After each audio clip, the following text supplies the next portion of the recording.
Hello students, I hope you all must be doing fine. My name is Sonia Rathi and welcome to my YouTube channel Inspiration Hub by Sonia. In my previous video, I told you about the career options available for PCM students. और मैंने आपको promise किया था कि next video में मैं लेके आऊंगी कि कॉमर्स स्टूडेंट्स के लिए कौन कौन से करियर ऑप्शंस अवेलेबल हैं। लेकिन उस बीच एक ऐसी पॉलिसी आ गई है जिसके बारे में जानना आप सबके लिए बहुत जरूरी है, क्योंकि बचपन से हम सुनते आए हैं कि किसी देश में अगर बड़ा बदलाव करना है तो उस देश की शिक्षा नीति को बदलना होगा, और वही नीति अब भारत की बदल दी गई है। हाँ जी, नई शिक्षा नीति लागू कर दी गई है भारत में 29 जुलाई को, यानी कल लागू कर दी गई थी। लेकिन उसमें आपने देखा होगा 71 पेजेस हैं जिनको पढ़ने में बहुत ज्यादा टाइम लग गया। तो आज हम डिस्कस करेंगे उसी नई शिक्षा नीति के बारे में, लेकिन हम जो डिस्कस करने वाले हैं वो सिर्फ डिस्कस करेंगे इस वीडियो में स्कूल से रिलेटेड पॉइंट, क्योंकि बहुत बड़ी शिक्षा नीति है और इसे मैंने डिवाइड किया है 3 डिफरेंट वीडियोस में। एक वीडियो में हम बात करेंगे कि स्कूल लेवल पे क्या चेंजेस लाए गए हैं, सेकेंड पार्ट में हम इसकी बात करेंगे कि हायर एजुकेशन में क्या चेंजेस लाए गए हैं, और थर्ड वीडियो में हम बात करेंगे कि टीचर्स के लिए क्या क्या चेंजेस उन्हें करने होंगे, क्या क्या एबिलिटीज अब उनको एक्वायर करनी होंगी टीचिंग प्रोफेशन में आने के लिए। ऐसे ही अब हर कोई टीचर नहीं बन पाएगा, कुछ स्पेशल स्किल्स होंगी, कुछ स्पेशल एबिलिटीज होंगी जो हर टीचर को सीखनी होगी। तो थर्ड वीडियो में हम उसके बारे में बात करेंगे। तो इस वीडियो में हम बताने वाले हैं कि स्कूल लेवल पर क्या क्या चेंज किए गए हैं एजुकेशन सिस्टम में। तो स्टूडेंट्स स्टार्ट करते हैं। तो चलिए स्टूडेंट्स बात करते हैं नेशनल एजुकेशन पॉलिसी 2020 की। इसे स्टार्ट करने से पहले मैं आपको थोड़ी सी इसकी ब्रीफ हिस्ट्री दे दूं। आपको पता है कि ये जो नेशनल एजुकेशन पॉलिसी 2020 है ये इंडिया की 3rd एजुकेशन पॉलिसी है। हाँ जी, इससे पहले भी एजुकेशन पॉलिसी इंडिया में थी, आपको पता ही है इस बारे में। लेकिन जो फर्स्ट एजुकेशन पॉलिसी इंडिया में बनाई गई थी वो बनाई गई थी 1968 में, जिस टाइम पर miss Indira Gandhi prime minister थी। इसके बाद 1986 में सेकेंड एजुकेशन पॉलिसी बनाई गई और उस टाइम पर हमारे प्राइम मिनिस्टर थे मिस्टर राजीव गांधी। अब 3rd एजुकेशन पॉलिसी 2020 में बनाई गई है, जिस टाइम पे प्राइम मिनिस्टर कौन है, मिस्टर नरेंद्र मोदी, जैसा कि आप सभी को पता ही है। अब इन सब के बीच में 1992 में कुछ माइनर चेंजेस किए गए थे एजुकेशन पॉलिसीज में, लेकिन जो मेन स्ट्रक्चर था वो 1986 पॉलिसी जैसा ही था, तो कोई खास चेंजेस उसमें किए नहीं गए थे। तो इसलिए जो अब 2020 की हमारी नेशनल पॉलिसी आई है एजुकेशन की, it is a major change after 34 years. Yes students, 34 years के बाद बहुत ही ड्रास्टिक चेंज आया है हमारी एजुकेशन पॉलिसी में। इससे पहले हम स्टार्ट करें, एक और फैक्ट मैं आपको बताना चाहूंगी कि जो 1968 की पॉलिसी बनाई गई थी वो रिकमेंडेशन की थी कोठारी कमीशन ने। आपने पढ़ा होगा कोठारी कमीशन के बारे में अपनी एसएसटी की क्लासेस में।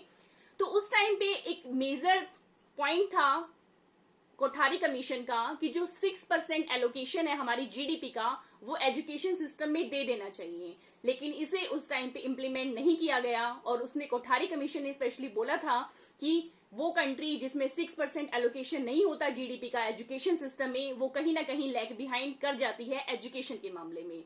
तो आपको पता होगा कि जो आजकल पॉलिसी चल रही है एजुकेशन की वो इतनी अच्छी नहीं है, बहुत सारे चेंजेस की रिक्वायरमेंट इसके अंदर थी। तो फाइनली 6% जीडीपी एलोकेट कर दिया गया है इंडिया की एजुकेशन पॉलिसी के लिए। तो ये बहुत ही बड़ा चेंज है, क्योंकि आपने सुना होगा कि जो वर्ल्ड की बेस्ट एजुकेशन पॉलिसी है वो फिनलैंड की मानी जाती है। और अगर आप डेटा स्टडी करेंगे गूगल पे तो आप जानेंगे कि जो 7% जीडीपी है फिनलैंड में वो एजुकेशन पर लगाई जाती है, जिसकी वजह से उसके एजुकेशन सिस्टम बहुत ही ज्यादा अच्छा है। ये सारी इंफॉर्मेशन आपको मिल जाएगी अगर आप गूगल पर सर्च करेंगे ड्राफ्ट एजुकेशन पॉलिसी 2019। उसमें मेंशन भी है कि जो पब्लिक एक्सपेंडिचर है एजुकेशन का इंडिया में वो 2.7% था ऑफ जीडीपी इन 2017-18। तो फाइनली इंडिया ने 6% जीडीपी स्पेंड कर दी है एजुकेशन सिस्टम के लिए, जो एक बहुत ही अच्छा स्टेप है। तो चलिए स्टूडेंट्स बात करते हैं नेशनल एजुकेशन पॉलिसी 2020 की। होपफुली आपने इसका पीडीएफ में जो फॉर्मेट आया है वो आप सबने देख लिया होगा। अगर नहीं देखा है तो गूगल पे टाइप कीजिए नेशनल एजुकेशन पॉलिसी 2020, आपको उसका पीडीएफ मिल जाएगा और उसे आप देख सकते हैं डिटेल स्टडी के लिए। ऑल्दो मैंने भी ट्राई किया है कि हर एक पॉइंट को मैं एक्सप्लेन कर सकूं। तो सबसे पहले हम बिल्कुल फर्स्ट पेज की बात कर लेते हैं, जिसमें कि 26 हेडिंग्स दी गई हैं और उन हेडिंग्स को डिफरेंट सब हेडिंग्स में डिवाइड किया गया है। जो फर्स्ट 8 हेडिंग है यानी कि 1 to 8 हेडिंग्स हैं, they will explain you about the changes made in the school education system. जो 9 to 20 मीन्स जो नेक्स्ट 12 सब हेडिंग्स हैं, they will give you information about the changes in the higher education system policy. और जो next 3 है means 21 to 23, they will explain the other key areas of focus, and from 24 to 26 headings means in the next 3 headings they will tell you how they will help it to make it happen. So students, सबसे पहले हम start करेंगे first 8 headings के बारे में, यानी कि school education system में क्या क्या चेंजेस लाए गए हैं। तो स्टूडेंट्स, जैसा कि आप अपनी स्क्रीन पर देख सकते हैं कि 2 डायग्राम्स मैंने ड्रॉ किए हैं। जो फर्स्ट डायग्राम है जिसमें खाली की 2 ऑप्शन आप देख रहे हैं कि अवेलेबल हैं, वो बता रहा है कि जो हमारा प्रीवियस एकेडमिक स्ट्रक्चर था वो कैसा था। आपको पता ही है जो प्रीवियस एकेडमिक स्ट्रक्चर था वो कैसा था, 10+2 सिस्टम बेस्ड था। मींस 10 ऑप्शंस जो अवेलेबल थे, जो 10 वो थे 6 to 16 ईयर के स्टूडेंट्स के लिए, और जो +2 मीन्स 11-12 क्लासेस थी वो थी 16 to 18 ईयर के स्टूडेंट्स के लिए। इट मीन्स जो स्टूडेंट्स थे बिलो 3 ईयर एज, उनके बारे में कोई बात की ही नहीं गई थी हमारे प्रीवियस एकेडमिक स्ट्रक्चर में। लेकिन साइड में जो सेकंड डायग्राम है आप देख सकते हैं, this is the new academic structure according to the national education policy 2020। इसमें आप देख सकते हैं क्लियरली कि फर्स्टली जो है foundation, then preparatory, then middle, then secondary levels हैं। तो फाउंडेशन लेवल पे क्या है, जो अपनी पॉलिसी है 5 ईयर की है फाउंडेशनल लेवल पर, मींस जो 3 है क्लासेस वो प्री प्राइमरी लेवल की हैं, plus class 1 and 2 means first and second classes के अंदर इंक्लूडेड है, और जो चिल्ड्रन की एज होगी that will be between 3 to 8 years. Next जो लेवल है that is preparatory level, that is also including the 3 phases means 3rd to 5th classes, 3rd class, 4th class and 5th class, and it is for the students between the age of 8 and 11 years. Then next one is the middle level. There are also 3 classes, 6 to 8, 6th, 7th and 8th, and the students of the age 11 to 14 are included in it. Then the next level is 4 means secondary level, so it is for the 4 classes, that is 9th, 10th, 11th and 12th, and it is for the students of 14 to 18 years. तो clearly आप देख सकते हैं कि education system जो है 10+2 से change होकर हो गया है 5+3+3+4, जो कि बहुत ही ड्रास्टिक चेंज है हमारी एजुकेशन पॉलिसी के लिए। तो स्टूडेंट्स, जो फर्स्ट चेंज है स्कूल एजुकेशन पॉलिसी में, उसका फर्स्ट पॉइंट है ECCE means early childhood care and education. अब आप सबको पता है कि जो 85% ग्रोथ है माइंड की चिल्ड्रन की, वो 6 एज से पहले पहले हो चुकी होती है। तो इसलिए उस टाइम पे बच्चों को सिखाने के लिए प्ले बेस्ड, एक्टिविटी बेस्ड या इंक्वायरी बेस्ड लर्निंग सिस्टम रखा गया है हमारी इस न्यू एजुकेशन पॉलिसी में, जो हेल्प करेगा स्टूडेंट की फिजिकल और मोटर डोमेन की डेवलपमेंट में, या उनकी कॉग्निटिव डेवलपमेंट में, या उनकी कल्चरल या सोशियो इकोनॉमिकल या एथिकल जो उनके अंदर चेंजेस आते हैं उन सब की डेवलपमेंट में हेल्प करेगी। जो करिकुलम है अर्ली चाइल्डहुड केयर एजुकेशन का, वो डिसाइड करेगी NCERT। उसमें सब फ्रेमवर्क्स होंगे। फर्स्ट जो सब फ्रेमवर्क होगा वो होगा 0 to 3 ईयर के स्टूडेंट्स के लिए, और जो नेक्स्ट सब फ्रेमवर्क होगा that is for 3 to 8 year old students. अभी जो ECCE एजुकेशन सिस्टम है, इसमें अलग अलग सिस्टम्स अवेलेबल कराए गए हैं ताकि जो एजुकेशन है वो सभी एरियाज यानी कि रिमोट एरियाज तक भी पहुंच पाए, जहां पर भी क्वालिटी एजुकेशन अब तक अवेलेबल नहीं है। उसके लिए अलग अलग ऑप्शंस लिए गए हैं। उसमें हो सकती है आपकी स्टैंड अलोन आंगनवाड़ी, या फिर ऐसी आंगनवाड़ी हो सकती हैं जो कि प्राइमरी स्कूल के साथ ही लोकेटेड है। नेक्स्ट है कि कोई प्री प्राइमरी स्कूल ऐसा है जो कि प्राइमरी स्कूल के साथ लोकेटेड है, या फिर स्टैंड अलोन प्राइमरी स्कूल्स हैं जो कि अवेलेबल होते हैं मोस्टली मेजर सिटीज में। प्राइमरी स्कूल डायरेक्टली अवेलेबल होते हैं। अब इन सब में पढ़ाने के लिए टीचर्स को बहुत अच्छे से ट्रेन किया जाएगा, और जो एनवायरनमेंट है आंगनवाड़ी सेंटर्स का वो भी काफी हद तक चेंज किया जाएगा। वेंटिलेशन उसके अंदर होगी, प्रॉपर एजुकेशन सिस्टम की टेक्निक्स उसके अंदर प्रेजेंट होंगी, और इन सब का जो फंड है वो सेंट्रल गवर्नमेंट या स्टेट गवर्नमेंट इसको प्रोवाइड करेगी। जो नेक्स्ट पॉइंट है हमारी एजुकेशन पॉलिसी में वो है foundation literacy and numeracy. It means कई बच्चे हैं उनको अभी तक मतलब एज ज्यादा भी हो गई है और पढ़ना नहीं आता या लिखना नहीं आता, और वो नंबर्स के साथ जो बेसिक ऑपरेशंस है लाइक काउंटिंग है, फिंगर्स पे काउंट करना, ये सब भी नहीं कर पाते।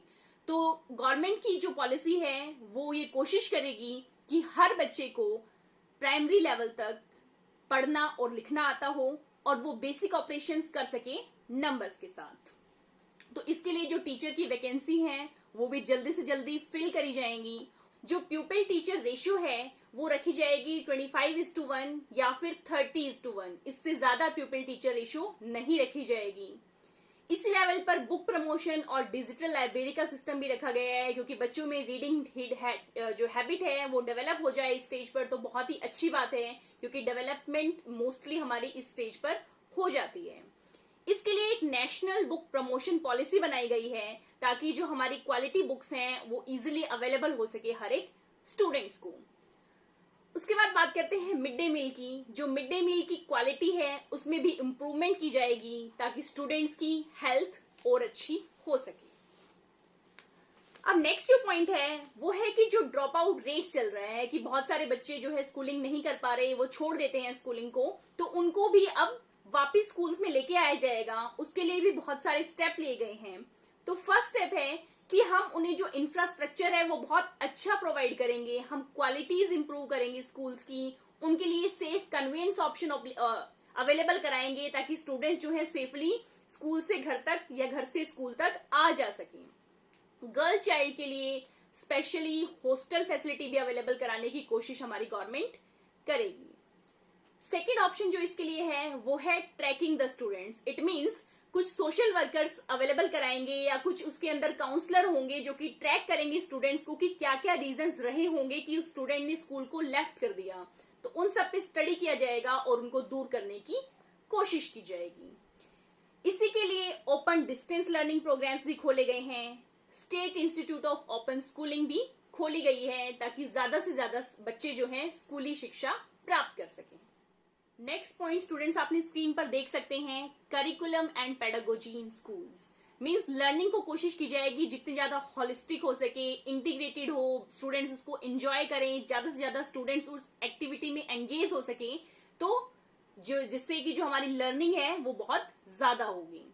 तो इसके लिए स्टेप्स लिए गए हैं कि जो करिकुलम का कंटेंट है वो काफी हद तक कम कर दिया गया है कि स्टूडेंट्स को उतना ही पढ़ाया जाए जो कि उनके लिए असेंशियल है और जिससे उनकी क्रिटिकल थिंकिंग डेवलप हो। नेक्स्ट है मल्टीलिंगुअलिज्म। आजकल आप देख रहे होंगे जो भी प्राइवेट स्कूल्स हैं जिसमें हम छोटे बच्चों का एडमिशन कराते हैं वो क्या फोकस करते हैं कि इंग्लिश में ही बोले बच्चा, हर एक स्टेप जो है इंग्लिश में ले, हर एक जो है अगर उसे कोई परमिशन लेनी है वो भी इंग्लिश में ले, अगर स्टूडेंट कुछ पूछना चाहता है वो भी इंग्लिश में पूछे। तो इसका एक बहुत बड़ा मेजर ड्रॉबैक है कि जो स्टूडेंट है जिसको इंग्लिश अच्छे से नहीं आती, वो कम्युनिकेट नहीं कर पाता इंग्लिश में, तो वो क्या करता है, वो शर्मा जाता है और जिसकी वजह से अपनी क्वेरीज वो टीचर से नहीं पहुंच पाता है। तो इस सिस्टम को भी खत्म कर दिया गया है। जो मीडियम है इंस्ट्रक्शन का ग्रेड 5 तक या probably may be till grade 8 तक, वो किसी भी लैंग्वेज में हो सकता है, may be the local language, may be the regional language या फिर मदर टंग में भी।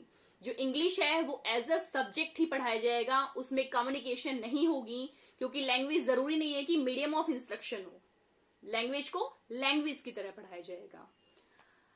एक और इंटरेस्टिंग है कि हर एक स्टूडेंट जो 8th लेवल तक है वो एक फन एक्टिविटी में पार्टिसिपेट करेगा on the languages of India. जैसे कि टाइटल हो सकता है एक भारत श्रेष्ठ भारत। उसमें वो बहुत सारी लैंग्वेजेस के बारे में प्रोजेक्ट करेगा या कोई फन प्ले एक्टिविटी कर सकता है जिससे उसको सीखने को मिलेगा कि हमारे इंडिया में कितने कितने टाइप की लैंग्वेजेस हैं ताकि यूनिटी इंडिया की मेंटेन रह सके। तो हम बात कर रहे थे लैंग्वेजेस की। तो इंडिया की बहुत ही जो प्राचीन लैंग्वेज है वो कौन सी है, आप सबको पता है, संस्कृत। अब जो संस्कृत है वो स्टूडेंट्स को ऑफर की जाएगी स्कूल लेवल पर भी और हायर लेवल पर भी। जो पढ़ाई जाएगी वो संस्कृत STS सिस्टम से पढ़ाई जाएगी, मीन्स टीच संस्कृत थ्रू संस्कृति। इसके अलावा फर्दर डेवलपमेंट के लिए फॉरेन लैंग्वेजेस भी इस एजुकेशन पॉलिसीज में इंक्लूड की गई हैं, like Korean, Chinese, Japanese, French, German. ये सब भी स्टूडेंट को ऑफर की जाएंगी सेकेंडरी लेवल पर ताकि उनकी ओवरऑल ग्रोथ हो सके।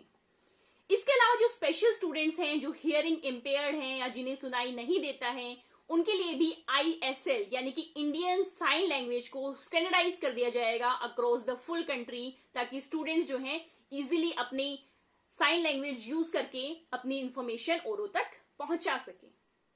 नेक्स्ट जो सब हेडिंग है वो देख सकते हैं आप, फ्लेक्सिबिलिटी इन कोर्स चॉइसेस। ये बहुत ही मेजर चेंज है जो एजुकेशन सिस्टम में किया गया है। आप लोगों ने देखा होगा कि अब तक क्या चल रहा था कि 10th तक तो बच्चे पढ़ते आ रहे हैं, लेकिन 11th में आते ही एकदम से ड्रेस्टिक चेंज होता है। बच्चों को अपनी अपनी स्ट्रीम चूज करनी होती है, इधर they have to go for science और कॉमर्स और ह्यूमैनिटीज। तो इन सब में से एक ऑप्शन उसको ऑप्ट करना होता है। अगर वो साइंस लेते हैं तो फिजिक्स, केमिस्ट्री, बायोलॉजी या मैथ्स उनको पढ़ना होगा, या कंबाइंड भी लेते हैं कई स्टूडेंट्स, बायोलॉजी और मैथ्स भी पढ़ते हैं। लेकिन अगर कोई साइंस का स्टूडेंट, उसका इंटरेस्ट है कि वो पॉलिटिकल साइंस पढ़ना चाहता है, या वो हिस्ट्री में इंटरेस्टेड है, या वो ज्योग्राफी में इंटरेस्टेड है, तो ऐसा नहीं हो पाता था। उसे वही सब्जेक्ट पढ़ने होते थे जो स्ट्रीम उसने ले लिया। लेकिन अब ऐसा नहीं रहेगा। अगर आप साइंस के स्टूडेंट हैं और आपका इंटरेस्ट है ह्यूमैनिटीज के किसी सब्जेक्ट में या कॉमर्स के किसी सब्जेक्ट में, तो आप इजीली उसको ऑप्शन को अवेल कर सकते हैं और अपनी नॉलेज को या अपने इंटरेस्ट को इम्प्रूव कर सकते हैं। तो ये बहुत ही अच्छा स्टेप लिया गया है। अगर आप आर्ट के स्टूडेंट हैं, आप साइंस के किसी सब्जेक्ट में इंटरेस्टेड हैं, सपोज केमिस्ट्री आपको अच्छी लगती है, तो आप आर्ट्स के सब्जेक्ट के साथ केमिस्ट्री भी पढ़ सकते हैं, जो कि मीन्स जो चॉइस ऑफ सब्जेक्ट है वो आपकी मर्जी होगी कि आप जो सब्जेक्ट पढ़ना चाहते हैं वो सब्जेक्ट पढ़ सकते हैं। तो बेसिकली इसके लिए एक पूल तैयार किया जाएगा कि अगर कॉमर्स का स्टूडेंट हिस्ट्री पढ़ना चाहता है और अगर वो उस पूल में वो प्रोग्राम मेंशन है तो वो पढ़ सकता है, अदरवाइज नहीं पढ़ सकता। मीन्स इसका एग्जैक्ट क्लैरिफिकेशन अभी आना बाकी है। पर्टिकुलरली डिसाइड नहीं किया गया है कि कौन कौन से सब्जेक्ट कॉम्बिनेशन बनेंगे अलग अलग स्ट्रीम्स के, बट होपफुली इस पे क्लैरिफिकेशन आ जाएगा जब ये नीति लागू हो जाएगी। तो स्टूडेंट्स, नेक्स्ट हेडिंग आप देख सकते हैं, curricular integration of essential subject, skills and capacities. में जो फाउंडेशनल स्टेज पे है उस लेवल पर स्टूडेंट्स की मैथमेटिकल थिंकिंग डेवलप की जाएगी by using different types of puzzles या गेम्स। उनको यूज करके स्टूडेंट्स की मैथमेटिकल एबिलिटी को इम्प्रूव किया जाएगा। मिडिल स्कूल्स में कोडिंग सिस्टम लाया जाएगा। मीन जो सॉफ्टवेयर की जो नॉलेज है वो स्टूडेंट्स को मिडिल स्कूल लेवल पर ही हो जाएगी, वो इन सब के बारे में एक्सपर्ट हो जाएंगे। इस तरह की प्रोग्रामिंग हमारी नेशनल एजुकेशन पॉलिसी 2020 में की गई है।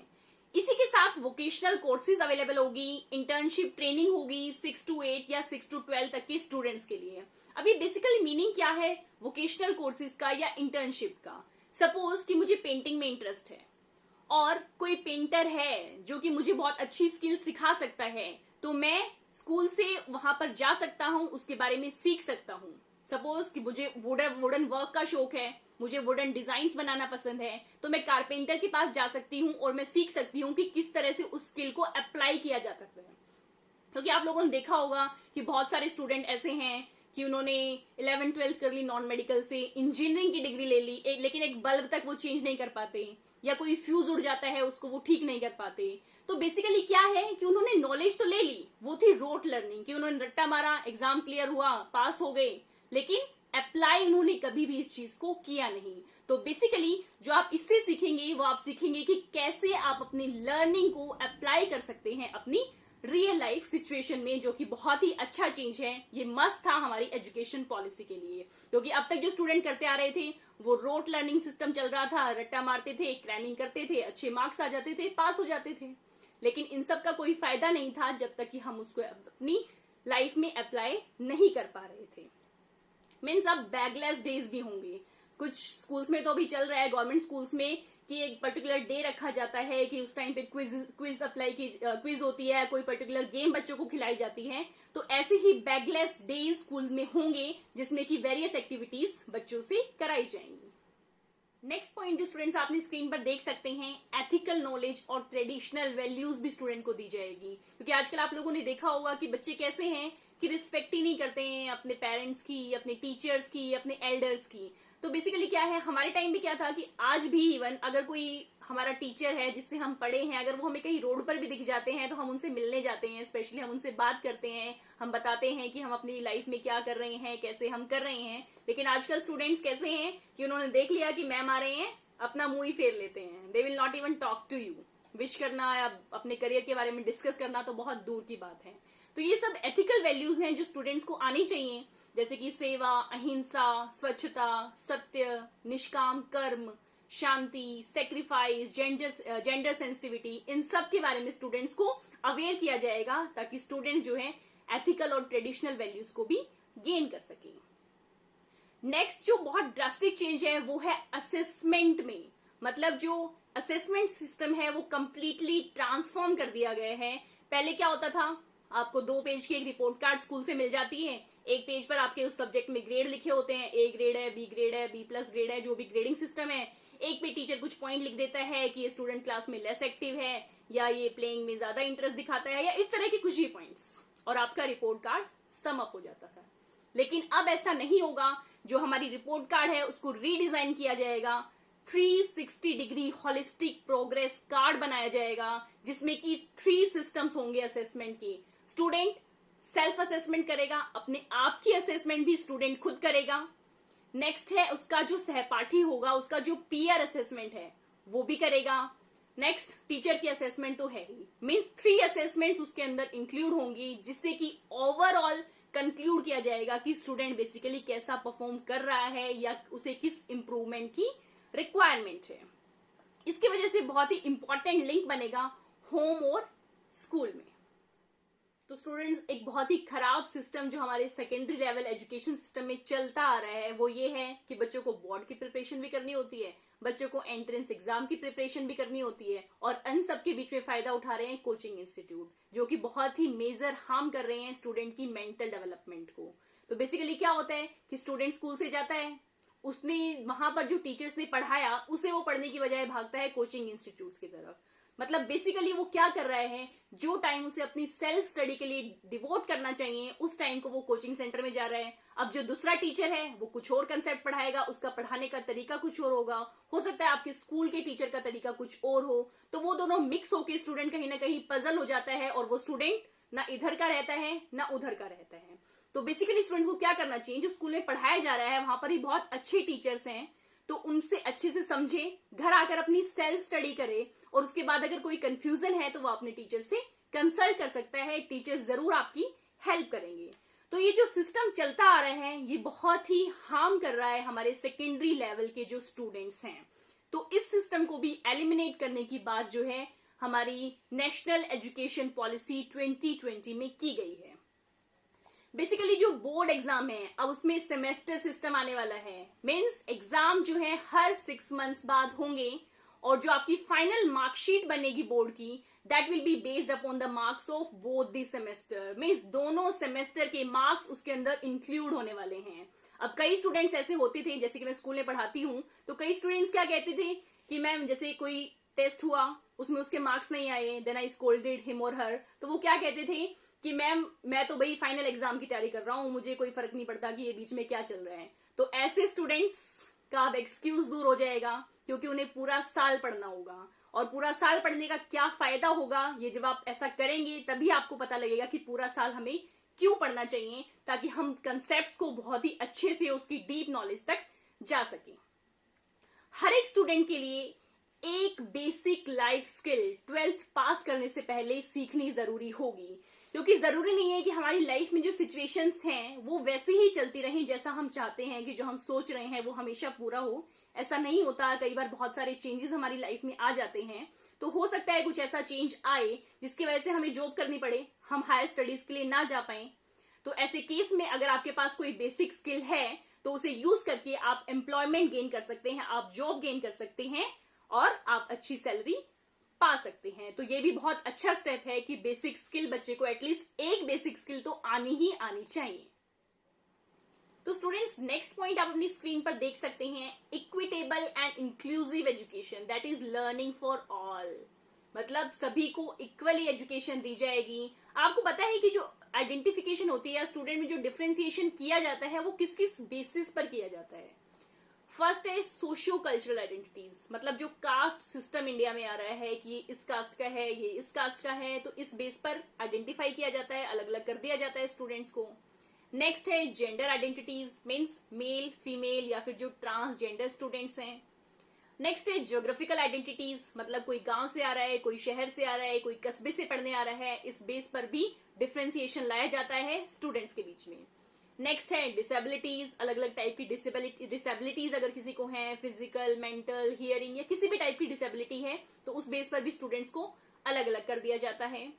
नेक्स्ट है सोशियो इकोनॉमिक कंडीशन, मतलब कोई अमीर परिवार से आ रहा है, कोई मिडिल क्लास है, कोई गरीब परिवार से आ रहा है, तो ये सारे बेसिस हैं जिसकी वजह से डिफरेंशिएशन किया जाता है स्टूडेंट्स के बीच।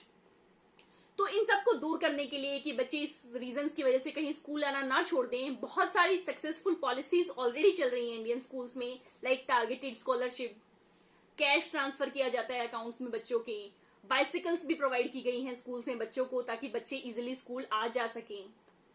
इन सब के अलावा इनको रिन्यू करने की बात की जा सकती है ताकि इसमें अगर कुछ और इम्प्रूवमेंट हो सकती है तो इनको इम्प्रूव करने की बात भी न्यू एजुकेशन पॉलिसी में की गई है। इन सब की रीजंस को आइडेंटिफाई करने के लिए काउंसलर या वेल ट्रेन जो सोशल वर्कर्स हैं उनको स्कूल में अवेलेबल कराया जाएगा।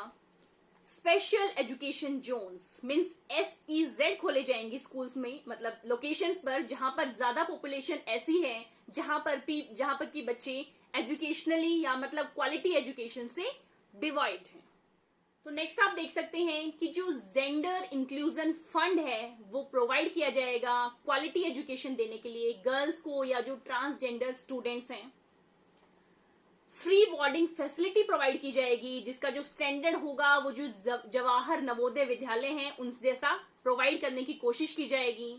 जो कस्तूरबा गांधी बालिका विकास विद्यालय हैं, आपने सुना होगा उसके बारे में, अगर नहीं सुना है तो आप गूगल कर सकते हैं, उसमें आपको पता लगेगा कि जो अभी हैं वो 8 तक या किसी जगह 10 तक हैं। तो कोशिश की जाएगी कि इनको 12th क्लास तक लेके आया जा सके ताकि जो गर्ल्स कई बार किसी रीजन की वजह से या घर वाले कुछ कह देते हैं इस वजह से अगर स्कूल नहीं आ पाती हैं तो वो भी इजिली स्कूल अटेंड कर सकें। ज्यादा से ज्यादा KVS, जवाहर नवोदय विद्यालय, इन सबको खोला जाएगा ताकि जो हमारा जो यूथ है वो एजुकेशन से वंचित ना रहे।